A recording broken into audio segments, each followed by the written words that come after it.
Release the Kraken!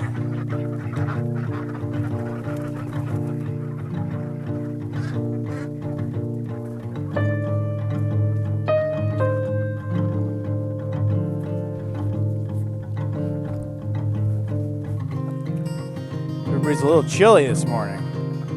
We're getting soft. It's in the 20s. It's not that cold. Let's go see what we got for eggs this morning. Let's see. So that's one. Just kind of left there randomly.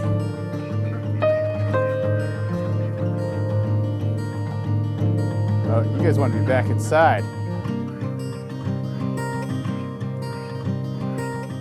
So here's your morning duck update. It's a relatively warm day. It's like in the 20s, and so I let the ducks out, filled up their pools and everything, but it's really windy, so they want to come back inside. As far as the egg count goes today, it was actually down a little bit. I'm only got 5 eggs in here. None of them frozen, but only 5.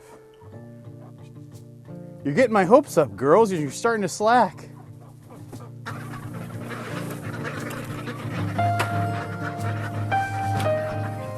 I'm starting to notice that the closer we get to spring, the hungrier you guys seem to get. Allison is definitely the more health-minded of the two of us. It's not that I don't care about health, it's just that for Allison, health is like the driving force in her life. I mean, she was a trained registered nurse, she worked in an emergency room for a number of years, she ended up getting her master's in public health and worked for a number of years doing international health and development programs. And right now she's actually back in school getting her nurse practitioner's license. So health is like at the core of what she's focused on and what she does. But that said, for the both of us, one of the major motivations for us wanting to drastically change our city lives and move out here to the farm and start trying to raise our own food was very much driven by this idea that, you know, taking care of our health is important, and if we want to live to a long, long old age, we need to be very focused on doing that throughout the course of our lives. I know we're not alone in this concept. In fact, a number of people that I talk to, some of you in the comments section, some of you that I talk to in Facebook groups and other things, have a very similar life philosophy. In fact, one such couple that I know of that has this philosophy is Jim and Rhenda over at the Heartiness Approach. They are, slightly older couple. So I guess I mean older than me. They're a slightly older couple who had a bit of a health scare. And that health scare really pushed them to dramatically change their lifestyle. And one of those components of that change in lifestyle was to become very, very focused on growing their own food, using the homestead lifestyle to drive good health practices. They have a YouTube channel. They're very focused on trying to drive people to make those types of improvements. And it's just kind of a cool thing to see. And so I've been watching their channel for a while. It's really good stuff. But sadly, they are having another health scare. They're going through some stuff right now. It's really tough. And that health scare is forcing them to rethink their homestead plans, rethink which part of the country they want to live in, rethink how close they want to live to their sons, and it makes total sense. And so they put out a video the other day talking about their situation and talking about their plans and what they're going to be doing going forward. And in watching it, I got to say, it really touched me. It was a very open and honest video. It very clearly laid out the dilemma that they're facing, and it very clearly articulated the rationale for the actions that they're taking. And I gotta say, it personally moved me. I will leave a link for that down below. Be sure to watch it, maybe even have a box of tissues ready. It's a tough thing to see, but it's also really, really emotionally moving and powerful.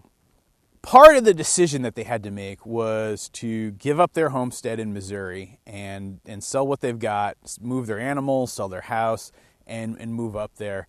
They're also still trying to figure things out. My friends over at 180 Degrees from Average and the Holler Homestead have actually set up a GoFundMe page for the Heartiness Approach folks. Just really trying to help raise a little bit of money for these guys to help them figure out their plans and make their move. I personally just donated to it this morning. If you guys can and you're in the position to be able to help them out, even just tossing them a couple of bucks would go a really long way. There are some people who have really dedicated themselves to educating folks, teaching people, and trying to showcase a better lifestyle. And to see them struggling like this right now, and to see them facing the challenges that they're facing, it's tough to see. And so for me personally, it just made me want to help out.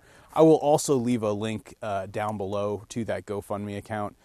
Feel free to check it out, and if you can give, it'd be awesome. But yeah, seeing what Jim and Rhenda are going through right now really has me thinking about what Allison and I would do in a situation like that, what our plans would be if one of us got sick, and not necessarily in the next 5 years or 10 years, even though that could happen, but 25, 35, 40 years from now, like what's our game plan? What's our long-term approach?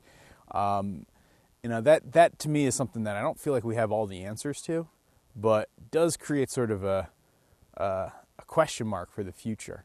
Not that I'm scared of it, but just that I wonder what would we do in that situation. And, I'd be curious to hear down in the comments of what you guys would do in that type of situation too, because, life is life and stuff like that comes up. So that's all I got for you today. Be sure to check out that GoFundMe page if you're willing to give. Also, check out their video. It'll go into all the details. I didn't want to really get too much into their personal business. And Jim and Rhenda, if you guys are watching it, just know that for Allison and me, we're both really pulling for you guys. It's a tough situation you're dealing with, but we know because you've spent so much time preparing and being ready for something like this, that you guys are going to do just fine.